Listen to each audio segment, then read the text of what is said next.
स्थानीय लोगों को रोजगार और आपका जिस प्रकार से ऐस का जो लो लाइन एरिया की जगह पहाड़ बना दे रहे हैं, नदी में बहा रहे हैं, ऐसे बहुत से अनेक मुद्दे हैं जिनके लिए आज हमने प्रेस कॉन्फ्रेंस की है, जिसको हमने डिटेल आपको दिया भी है लिखित में। जिस प्रकार से जो प्रशासन द्वारा अनदेखी की जा रही है और बाल्को प्रबंधन को एक तरफा सपोर्ट किया जा रहा है, उस पर तत्काल रोक लगाई जाए, बाल्को प्रबंधन की मनमानी पर रोक लगाई जाए और बाल्को के द्वारा जो यहाँ की जनता के हितों पे कुठाराघात किया जा रहा है उसमें जांच करा के कड़ी कार्रवाई की जाए, ये सब मुद्दे को लेकर कांग्रेस शासन कांग्रेस जन सुनवाई भी की गई थी, तो क्या आज भी उसी रवैये पे बाल्को है? नहीं है ना, जन सुनवाई के समय हमने खुद उसका मदद किया है कि यहाँ लोगों को रोजगार मिलेगा, काम मिलेगा, स्थानीय बेरोजगारों को नौकरी मिलेगी। हमने ये कोशिश किया था, लेकिन उस पर वो खड़े नहीं उतरे, अपनी जबान पे कायम नहीं है और बाल्को ने अपने प्रबंधन के अधिकारियों को बदल दिया। अब नए अधिकारी से बात करो तो बोलेगा मेरे को मालूम नहीं।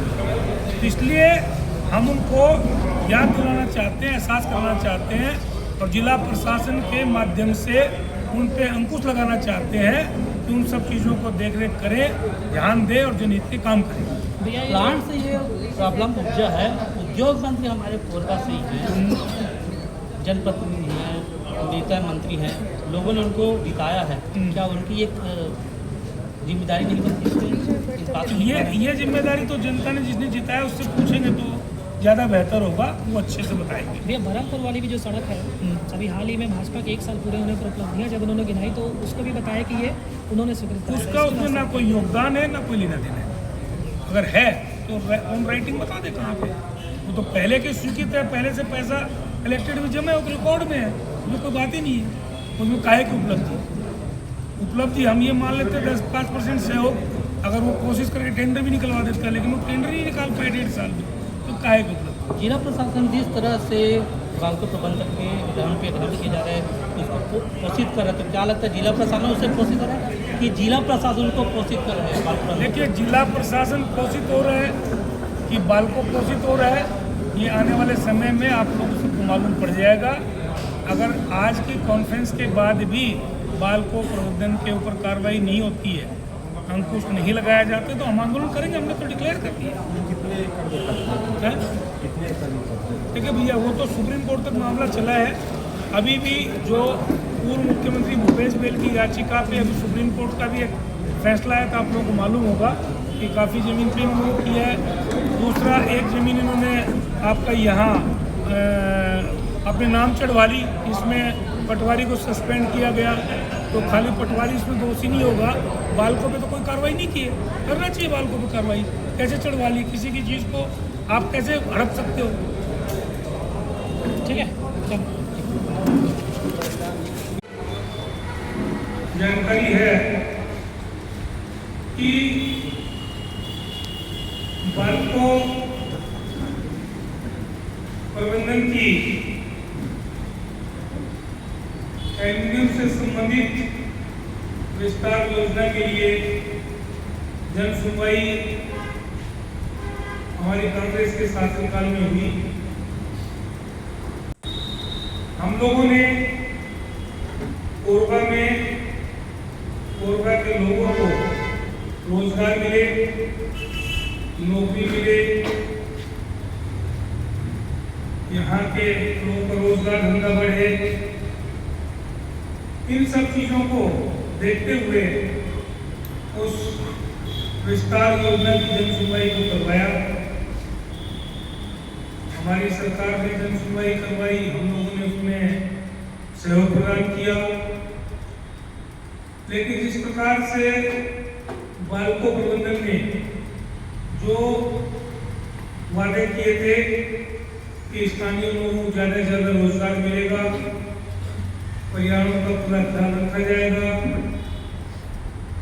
यहाँ का व्यापार भी बढ़ेगा, छोटे से छोटे जो कर्मचारी से लेकर अधिकारियों तक की भर्ती में प्राथमिकता दी जाएगी। इस प्रकार से उन सब चीजों को दरकिनार करते हुए लगातार उन बातों की अनदेखी करते आने वालों को कई बार हमने के बालकों के संबंध में जिला कलेक्टर को कई चिट्ठियां लिखी, इसमें चीफ सेक्रेटरी को भी लिखा, अन्य अधिकारियों को कॉपियां भी दी और बालकों की गलत नीतियों के खिलाफ, साथ में बालकों के गलत कामों पर रोक लगाने के लिए, बालकों के अवैध तरीके से पेड़ कटाई, अवैध तरीके से शासकीय जमीन पर कब्जा, जगह जगह राखड़ का ढेर लगा देना, स्थानीय बेरोजगारों को रोजगार देने के लिए, इस प्रकार से बहुत सी बातें हमने समय समय पे पत्रों के माध्यम से उन्हें चेताया, जानकारी दी, लेकिन उसके बाद भी ना तो बालकों प्रबंधन उसमें किसी प्रकार का ध्यान देने को तैयार है, ना ही किसी नियम कानून का पालन करने को तैयार है।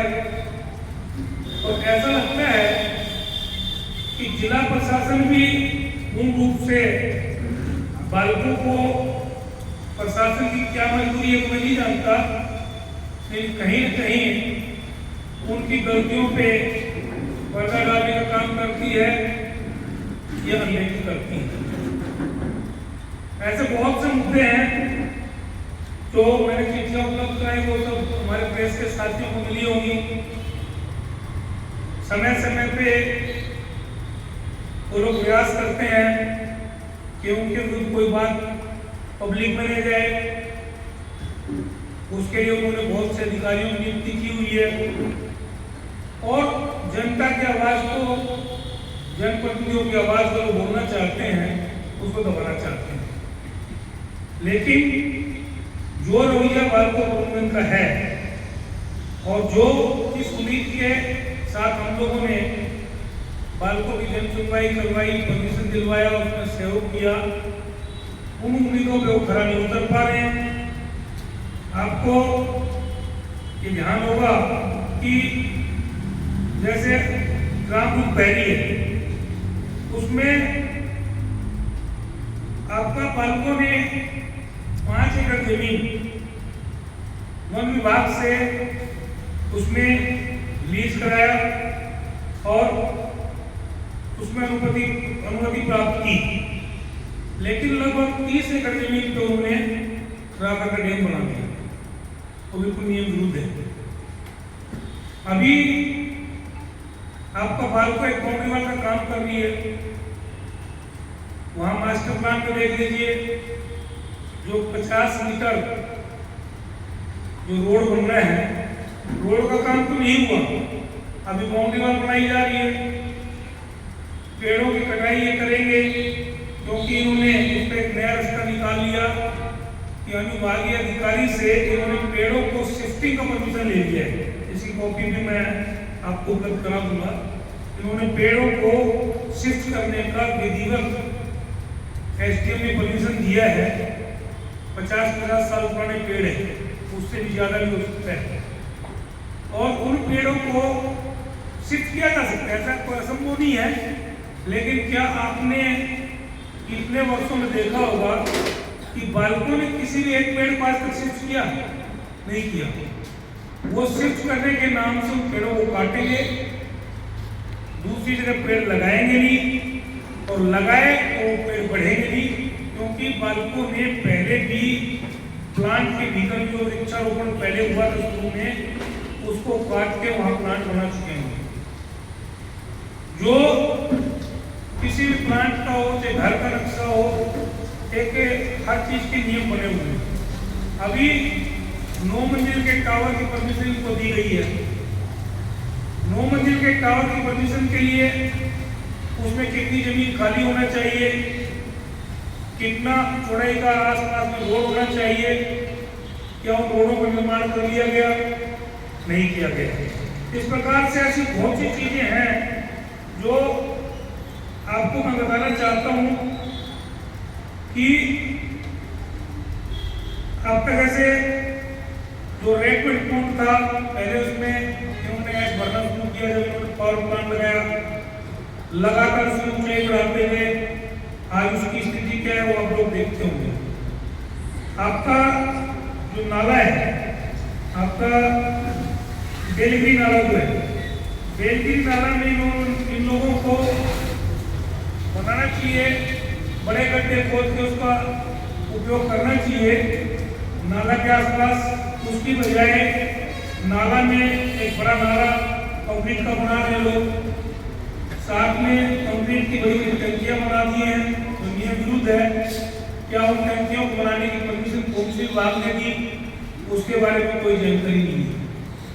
उन टंकियों में राखड़ का पानी भरता है और रात के समय बे टाइम उसको खोल दिया जाता है ताकि नाले में रहे।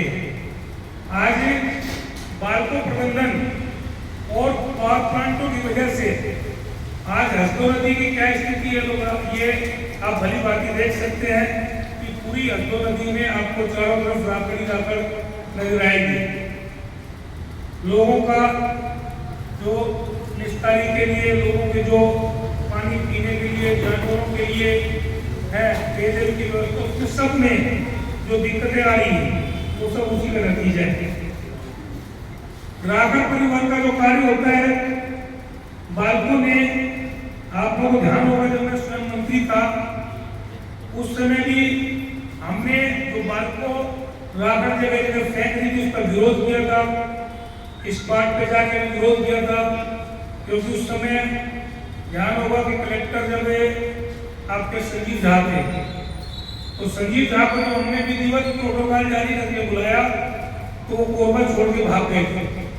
उन्होंने एसडीएम को भेज दिया था, एसडीएम को डांटा गया और उसके बाद उसके पास कोई जवाब नहीं था। उसके बाद भी इन्होंने जब हम ये जो आपका रिश्ती से जब रिंग रोड से बालको जाएंगे तो ढेगू नाला है, नाले के पहले वन विकास निगम की जो जमीन थी उस सैकड़ों एकड़ जमीन पे लगभग 40-50 हाइट में राखड़ भर दिया। मैं पूछता हूँ, भारत सरकार ने जब केंद्र में भारतीय जनता पार्टी की सरकार आई तो भारत सरकार ने 2021 में एक आदेश पारित किया कि भविष्य में कोई भी पावर प्लांट लगाएगा तो उसमें एस डेक का निर्माण नहीं किया जाएगा और आपको एस को खपाने के लिए रोडों में या लो लाइन एरिया में उसको भरा जाएगा। तो लो लाइन एरिया आप कभी भी, मैं आपको के साथ चलने को तैयार हूँ, चल के देख लीजिए, ऐसी बहुत सी जगह है राखड़ के पहाड़ बना दिए गए, वो लो लाइन एरिया है ही नहीं। अगर लो लाइन एरिया में भरते तो एक अलग बात थी, सेंट्रल गवर्नमेंट का नियम है, हम भी बोलते चलो ठीक है जमीन प्लेन हो जाएगी। इसके साथ साथ बहुत सी जगह इन्होंने जमीनों को कटिंग करके मिट्टी निकाल के राखड़ भरी। तो लो लाइन एरिया की प्राकृतिक से जो लो लाइन एरिया होते हैं उसमें भरने के लिए गवर्नमेंट ने प्रावधान किया है। उसमें कहीं भी ये नहीं किया गया है कि आप जमीन लो उसमें काट के उसमें राखड़ भर दो। जबकि इतनी छूट किसने दी?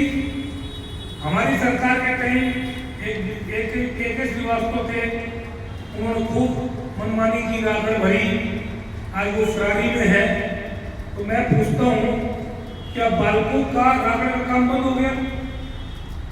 क्या राखड़ का काम ट्रांसपोर्टिंग बालको नहीं कर रही है और कर रही है तो वो इस बात को सार्वजनिक कर दे या जिला प्रशासन इस बात को सार्वजनिक करा दे कि पिछली सरकार में जो गड़बड़ी की वो फरार है। वर्तमान सरकार में इस 1.5 साल में जो भी राखड़ बालको डैम से उठी है उसको कहाँ फेंका गया, क्या वो सही जगह फेंका गया या नहीं फेंका गया, उसकी जांच कर दे जिला प्रशासन। उसके लिए जिला प्रशासन के पास टाइम नहीं है, प्रशासन का ना कोई विजन है और ना इसके पास टाइम है। इस प्रकार से आपका जो स्थानीय जो बेरोजगार हैं उनके साथ भेदभाव किया जा रहा है, अन्य प्रदेशों में भर्ती की जाती है और वहां से ला के लोगों को क्या काम पर रखा जाता है। इसके साथ साथ जो आश्चर्य की बात यह है कि जो नया स्पेक्ट्रम बनाने की अनुमति प्राप्त करने के समय प्रबंधन ने जिस क्षेत्र को ग्रीन बेल्ट दर्शा चुका है, उस क्षेत्र में हजारों की संख्या में फलदार व 6000 वृक्ष मौजूद है।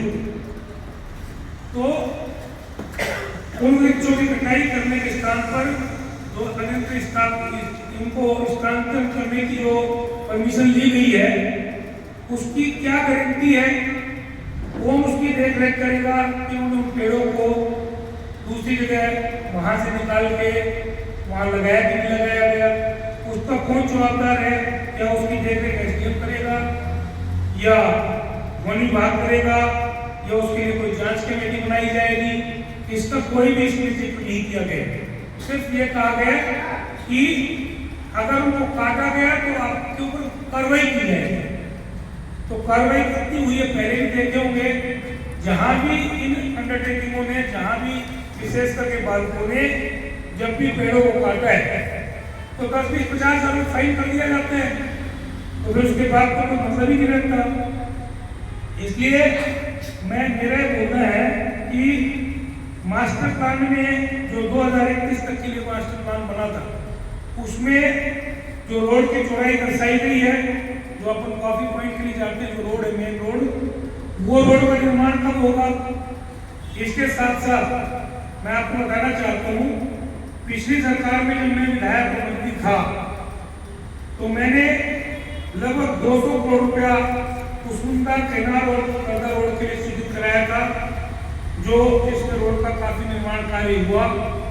बाकी जो काम नहीं हो पाया उसमें एससीसीएल और जिला प्रशासन की निष्क्रियता और लापरवाही का नतीजा है, इसलिए नहीं हो पाया। उसके बाद मैंने 83 करोड़ रुपया आपका ब्रह्मपुर से दर्री डैम के लिए जो मैंने स्वीकृत कराया था, जिसकी पहली किस्त लगभग 16 करोड़ रुपया कलेक्टेड में जमा है। तो आखिरी में जब सैंक्शन हुआ 2023 में, उसके बाद किन्हीं कारणों से भी, मैं बोलता हूँ जानबूझ के भी हो सकता है, अधिकारियों ने कोरबा की उपेक्षा करने के लिए हो सकता है उस ट्रैक्टर को निविदा नहीं लगाया होगा। लेकिन आज 1.5 साल से, आज 1.5 वर्ष हो गए इस सरकार को, 1.5 वर्ष में इस सरकार ने उसकी निविदा निकालना तो कुछ नहीं समझा। क्यों कि ब्रह्मपुर से दर्री डैम तक, और आप लोगों ने देखा होगा कि यहाँ लोग अपनी उपलब्धियां बनाते हैं उस रोड को, जिसमें जीरो योगदान है, किसी का योगदान नहीं है। उस पैसा को मैंने अपनी चिट्ठी दे के कलेक्टर से उसमें प्रस्ताव भिजवा के और 83 करोड़ रुपए से स्वीकृत कराया था। चाहे तो आप लोग उसकी कलेक्टर से पूरी डिटेल प्राप्त कर सकते हैं, नहीं तो मैं बोलोगे मैं आप लोगों को उपलब्ध करा दूंगा जल्द से जल्द कि वो पैसा मेरे बोलने से मिला, हमारे मंत्रिमंडल के कार्यकाल में मिला, हमने उसकी स्वीकृति कराई, कलेक्टर तक किस्त पहुंचवाई, उसके बाद जो है पीडब्ल्यूडी को एजेंसी बनाने के लिए हमने लिखवाया, और ये सब काम होने के बाद आज 1.5 वर्ष में उसकी निविदा भी जारी नहीं हो पाई। अगर वो रोड बन गया होता तो आज हमारे कोरबा शहर को हेल्थ ट्रैफिक से निजात मिल सकती थी। इसके साथ साथ आपका जो कर्दा हरदी बाजार जो रोड है, उसमें भी आपको जानकारी देना चाहता हूँ, पूरा नहीं हो पाया। उसमें चाहे तकनीकी कमियां हो, चाहे प्रशासन की निष्क्रियता हो, एससीसीएल की तो उसमें लापरवाही इसलिए नहीं कह सकते क्योंकि एससीसीएल ने भी फंड दे दिया और वो देने को तैयार है। मेरी अभी भी चर्चा हुई थी एससीसीएल के अधिकारियों से, वो बोले कि वो तो जैसे जैसे काम होते जाता है हम लोग उसको पेमेंट देते रहते हैं एडवांस, तो वो उस चीज़ के लिए तैयार है। लेकिन उसी में एक चीज आपने देखा होगा, जो एससीसीएल को ऊपर से हॉल पे करता है, उसका वो सिंगल लेन बना हुआ है, डबल लेन बनाने के लिए एससीसीएल को उसमें ट्रैफिक बंद करनी पड़ेगी। इस प्रकार से उसमें वो काम नहीं हो पाया। अगर वो काम हो गए होते तो मेरे ख्याल से आज कोरबा शहर की ये दुर्गति ट्रैफिक के मामले में नहीं होती, क्या चारों तरफ जाम लग रहे थे।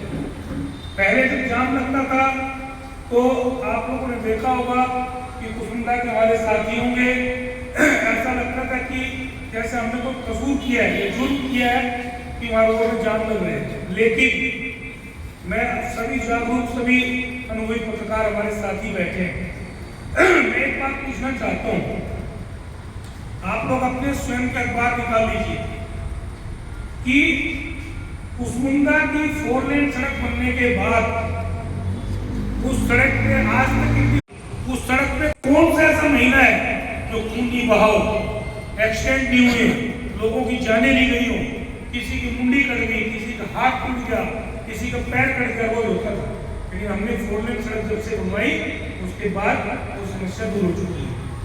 बहुत सी हैवी ट्रैफिक की समस्या आपका सरला मंदिर से और आपके तरदा तक जो कैनाल की क्या स्थिति थी आप लोग जानते हैं। वहाँ पे बहुत सी गाड़ियाँ एक्सीडेंट में कैनाल में गिर जाती थी। आज वो गिरना बंद हो गया, प्रोटेक्शन वाल खड़ी हुई है। 10 मीटर की रोड बन गई, 1.5 मीटर के दोनों साइड बंद बना हुआ है। 13 मीटर की रोड बनने के बाद आज आपकी 50% हैवी ट्रैफिक रोड में जा रही है, तो वो भी बहुत बड़ी सुविधा मिली है। इसके साथ साथ जो सरला मंदिर के नीचे से ऐसा करके रोड बनाया गया, वो रोड हम लोगों ने खुद उसमें दिमाग दिया कि इसको इस ढंग से बनाइए, क्योंकि 3 फाटक पड़ रही थी नहर के कारण। वहाँ आपका और इस बनने में दिक्कत जाती, और भी इसका कोई प्रस्ताव किसी ने उसमें रखा था। उसको बनाने के बाद, उस रोड के बनने के बाद आपने देखा होगा कि 90% ट्रैफिक वहाँ कंट्रोल हो चुकी है। और उसके बाद आज आपके अखबारों में अक्सर पढ़ने को मिलता है, कभी पत्रिका में, कभी भास्कर में, कभी नई दुनिया में, कोई नवभारत में, कभी आपका भारत आपके हाई मूवी में, हर अखबार में लगातार मिलता है कि कुसमुंडा में ब्रिज बन गया, उसके नीचे की थोड़ी सड़क नहीं बनी। तो मैं बोलता हूँ, जब हम 300 करोड़ का रोड के लिए बनवा सकते हैं, उसी पैसे में उस सड़क को सुधारा जा सकता है जो पैर छूटा हुआ है। आपका और भी कई छोटे मोटे पैर छूटे हुए हैं, तो उसी पैसे में उसको सुधार किया जा सकता है। इसलिए रोका क्या पीडब्ल्यूडी के अधिकारी सक्षम नहीं है, क्या जिला प्रशासन सक्षम नहीं है, कि एसएसएल विभाग सक्षम नहीं है। किसी को भी अगर आज कलेक्टर निर्देश जारी करेगा तो 24 घंटे की तो सड़क बन सकती है, 24 घंटे के अंदर। क्यों नहीं बनाई जा रही है? कौन पूछेगा इसको? किसकी जवाबदारी है? क्या सरकार की जवाबदारी नहीं है? क्या प्रशासन की जवाबदारी नहीं है? इस प्रकार से ऐसे बहुत से काम हैं कि यहाँ शासन और प्रशासन का इन चीजों को ध्यान ही नहीं। खाली खबरों की सुर्खियां बनने से नहीं चले आता है। जो काम, जो चीजें शुरू की गई थी उनको पूरा करना चाहिए। सरकारें बदलती रहती है, जनप्रतिनिधि बदलते रहते हैं, अधिकारी बदलते रहते हैं। इसका मतलब ये नहीं कि कोरबा के विकास की रफ्तार रुकनी चाहिए। इसलिए स्कूलों का आप देख लीजिए, अभी युक्तिकरण का क्या हालत हुआ है आप लोग सबको मालूम है। आज भी रोज स्ट्राइक हो रही है, रोज शिक्षक घूम रहे परेशान है, नाम है युक्तिकरण और उसमें खेल क्या हो रहे हैं आपको मालूम है। बहुत सी बातें और भी हैं, उस सारी बातों को मैं आगे चल के कैसी सेल के संबंध में भी कॉन्फ्रेंस करूँगा और भी अन्य चीज़ों के लिए कॉन्फ्रेंस करूँगा, उसमें वो बातें सब मैं रखूँगा बारी बारी। आज का हमारा मुख्य बिंदु है तो बालकों से संबंधित है, और बहुत सी चीज़ें हैं इसमें जो अगर कोई भी साथी पत्रकार बंधु को पूछना चाहे तो मुझसे सवाल कर सकता है, मैं उसका जवाब दूँगा। धन्यवाद। उनमें भी हम चर्चा करेंगे, लेकिन आज बालकों के संबंध में शुद्ध रूप से, क्योंकि बालकों का जो रवैया है, मैं चाहता हूँ पत्रकार बंधुओं से उस चीज को हर बात को उजागर करें आप लोग, और वो बात यहाँ से राज्य सरकार के भी सरकार के भी कान में जुड़ेंगे और केंद्र सरकार को मिलेगी। मैं ये चाहता हूँ ये आवाज दिल्ली की पहुँचाने की जवाबदारी मैं आप लोग देता हूँ। तो बालकों के संबंध में से जिला प्रशासन और प्रशासन विभाग की जवाबदारी है, उनको संज्ञान लेना चाहिए। जिस प्रकार बालकों के अनैतिक कामों में प्रशासन सहयोग कर रहा है, तो कम से कम जनहित में, जनता के हित में, जनता की तकलीफों को देखते हुए इन सब चीजों पे जिला प्रशासन को अंकुश लगाना चाहिए। स्वयं जिला प्रशासन को जाकर डैम की स्थिति देखना चाहिए, नाले के अंदर जो उन्होंने पक्का निर्माण किया उसको देखना चाहिए, जो उन्होंने बड़े बड़े टैंक बना लिए उसको देखना चाहिए, और भास्को नदी प्रदूषित न हो, बेलगिरी नाला प्रदूषित न हो और जितने भी हमारे नाले हैं वो प्रदूषित न हो, ये नैतिक जिम्मेदारी जिला प्रशासन की बनती है। भी किया जाएगा, बालकों का घेराव भी किया जाएगा, जूट पड़ेगी तो कलेक्टर का घेराव भी किया जाएगा, सब कामों में रूपरेखा पहले चिट्ठियां लिखी, वो चिट्ठी छपी नहीं है क्योंकि बालकों वाले घूमते रहते हैं और इसलिए मैं चाहता था कि रूप हो गया आपको जो बात करूँ। अभी हमने प्रेस कॉन्फ्रेंस की है, आपको जानकारी दी है, तो मैंने तो निवेदन किया ना कि आप लोग इस बात को रायपुर दिल्ली तक पहुँचाएंगे। प्रेस की भी मेरी जिम्मेदारी बनती है कि कोरबा की जनता के इतना जो काम हो सकता है उसको मदद करें करके। इसके साथ साथ आवश्यकता के अनुसार जो आंदोलन करना पड़ेगा आंदोलन भी करेंगे, घेराव भी करेंगे। और मैं ये बात और बताना चाहता हूँ, मैंने बालको जब सेंट्रल गवर्नमेंट की थी उस समय से लेके, तो उस टाइम में साड़ा का चेयरमैन भी रहा हूँ, तो उस समय से लेके और जब से प्राइवेट हुआ उसके बाद भी बहुत से सीओ मैंने देखे, लेकिन ऐसा लगता है कि बालको मैनेजमेंट ने किसी ऐसे आदमी को हायर करके बालको में ला के छोड़ दिया है, ना उसको जनित से सरोकार है, ना मेरे ख्याल पत्रकार साथियों से कभी मिलकर अपनी बात रखा होगा कि उसका विजन क्या है, वो चाहता क्या है, ना उसको कर्मचारियों से मतलब है किसी। हाँ, ये जानकारी जरूर मिली है कि वो कर्मचारियों को धमकी जरूर देता है कि वो किसी निकाल दो। तो बालको प्रबंधन कोई सिर्फ प्राइवेट नहीं, 49% सेंट्रल गवर्नमेंट का भी शेयर है। गवर्नमेंट की जवाबदारी बनती है कि उसकी मनमानी न करने दे, ठीक है। 51% जिसका शेयर होता है उसको पूरा हक उसके पास होता है, लेकिन इसका मतलब ये नहीं कि वो मनमानी करे। मनमानी को रोकने की जवाबदारी केंद्र सरकार की भी है, जिला प्रशासन की। ऐसा पहली बार देखने को मिला है कि इतनी चिट्ठियां लिखने के बाद ना तो प्रशासन की तरफ से कोई जवाब आया, ना बालको ने कोई जवाब दिया। मैं तो चाहता था कि अगर मेरी चिट्ठियां गलत है तो बालको उसको कॉन्फ्रेंस करके बता दे, या जिला प्रशासन की कॉन्फ्रेंस करके उसको खंडन कर दे कि भाई ये सब बात गलत है, बकवास है, झूठी है, अरे उसको बताए। इसलिए तो आज हमको कॉन्फ्रेंस करके बताना पड़ रहा है। आगे झूठ पड़ेगी तो आंदोलन करेंगे, चलो तो आंदोलन करेंगे, बालको को घेराव भी करेंगे, उसका गेट भी रोकेंगे, डेंट भी जाएंगे, बहुत से काम करेंगे आने वाले समय में। ये राखड़ डैम के लिए 30 एकड़ वन भूमि पर कब्जे की आपने इस पत्र में उल्लेख किया है, इसका कुछ प्रशासनिक आधार वगैरह, कुछ दस्तावेज वगैरह कुछ है? प्रशासनिक आधार मतलब दस्तावेज वगैरह कुछ कब्जे का कब्जा किया है, ऐसा कुछ कब्जा किया? आप चलो बता दूँ कहाँ पे कब्जा किया है। इसको लेकर कोई शिकायत आपकी तरफ से? कुछ शिकायत नहीं कर चुका, पहले भी कर चुका हूँ। हमारी सरकार की जब भी क्यों ये कब्जा लोग मैं बता दूँ उस टाइम का कब्जा है। और इसमें कुछ आगे प्रदर्शन वगैरह कुछ होगा आपकी तरफ से, कुछ कांग्रेस की तरफ से? इसमें भी पूरी चीज प्रदर्शन होगा, ये खाली 30 एकड़ के लिए प्रदर्शन थोड़ी करेंगे। पूरा जो भी बालकों की कमी है रोजगार के लिए भी करेंगे, वहाँ लोगों को कटाई थी उसके लिए भी करेंगे। गलत तरीके से नो मंजिल का परमिशन दिया गया है, नॉर्म्स के मुताबिक उसको परमिशन नहीं दिया जा सकता। पेड़ों की कटाई का भी सारी चीजों के लिए प्रदर्शन करेंगे। शासन प्रशासन की तरफ से श्राप मिला हुआ ऐसा लग रहा है, शासन प्रशासन की तरफ से श्राप हाँ, मिला हुआ है। शासन प्रशासन की क्या मजबूरी है, क्यों बालको प्रबंधन को इतनी छूट दी हुई है, ये समझ से परे है। आप ऐसी चलकर देख लीजिए, मैं ऐसी चल की कॉन्फ्रेंस अलग करूंगा, लेकिन आप ऐसी चलकर देख लीजिए, प्रशासन के अधिकारी सीधे गाँव में धमका रहे हैं। 60 साल पहले जमीन आपने अधिग्रहण किया, जब अधिग्रहण हुई तो उस समय के लोग 90% लोग जीवित भी नहीं आज जब अधिग्रहण हुई थी, ना उनको नौकरी मिली, ना मुआवजा मिला। आज का मुआवजा उस समय का मुआवजा उस टाइम तो 1000 रुपया, 500 रुपया, 900 रुपया, 1200 रुपया मुआवजा बनता है।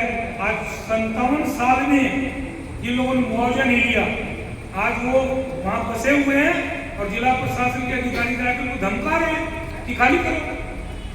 अभी मेरे पास फोन आया, बसंत चंद्रा है, बसंत चंद्रा हमारे पूर्व पार्षद ब्लॉक अध्यक्ष हैं, अभी दिन में इसका फोन आया था कि भैया मेरे को धमकी दे रहे हैं कि इसको मकान को तोड़ो और ये तो कल हम डोजो चला देंगे। तो इसने कहा ठीक है मेरे को चला दो डोजो। तो मैं पूछता हूँ क्या नियम कानून कोरबा में अलग अलग चलता है क्या? अगर आपका सुमालिया बीच के लिए यहाँ डीएमएफ फंड से जिनकी जमीन नहीं थी उनको मलबे के नाम से भुगतान हो सकता है। तो ये काम कुसुमता केवला दिक्का सभी जगह जहाँ जहाँ पुलिस बन रही वही हो सकता है क्या? अगर उसी काम को जिला प्रशासन और ऐसी प्रबंधन बैठ के हल निकाले तो निश्चित तौर पे बसंत चंद्र राय थोड़ी बोल रहे हैं पुलिस मत को नहीं, बसंत चंद्र राय या और अन्य जो 11 लोग हैं उन 11 लोगों को चर्चा करना चाहिए, मीटिंग करना चाहिए और सहमति में जो 40 साल से मकान बना के रहे उसको बोलते हैं तोड़ो नहीं तो हम कल दो चला देंगे। कैसे चला देगा लोग? एसडीएम इतना ताकतवर हो गया थी। चलो कल उसको बुला ले एसडीएम को, मैं आता हूँ देखता हूँ रोज कहाँ चलाएगा है, मैं संभालता हूँ एसडीएम को।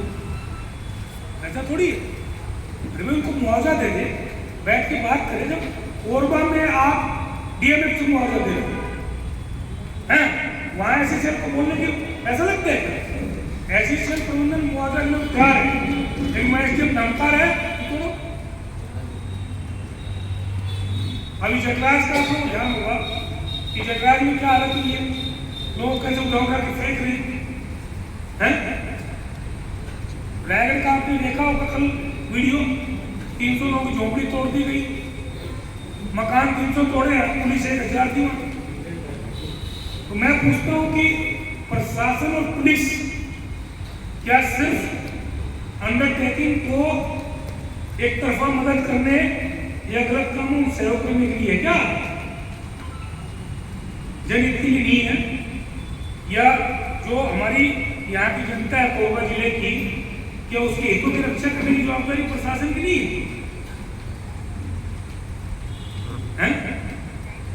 तो देखना चाहिए इस चीज को।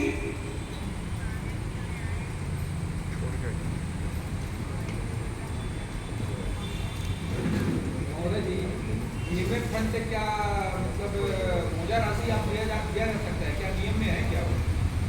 नियम में नहीं है, निर्माण कार्य करने के लिए है डीएमए। आपका कुसुमता केवल का तीनों चारों जगह बन रहे हैं, वहाँ भी देने क्या दिक्कत है? वहाँ भी गरीब लोग कार्य का एक रेशो फिक्स था, अभी निर्माण कार्यों में पूरा पैसा दे सकते हैं। पहले दूसरे जिलों को पैसा जाता था, अभी सिर्फ कोरबा का पैसा लगभग 700 कुछ रुपये डीएमएफ को कोरबा जिले में ही खर्चा हो रहे हैं। उसमें भी भू विस्थापितों को खर्चा किया जा सकता है उनको व्यवस्थित करने के लिए। तो ऐसे बहुत से नॉर्म्स हैं। अब उसमें वर्तमान में तत्कालिक मेरा ध्यान नहीं है कि क्या क्या उसमें नियम बना हुआ है। डीएमएफ का पैसा दे सकते हैं कि दे सकते हैं। नंदकीराम जी का शायद आया था बीच में, आप लोगों ने छापा नहीं किया जा सकता, दूसरा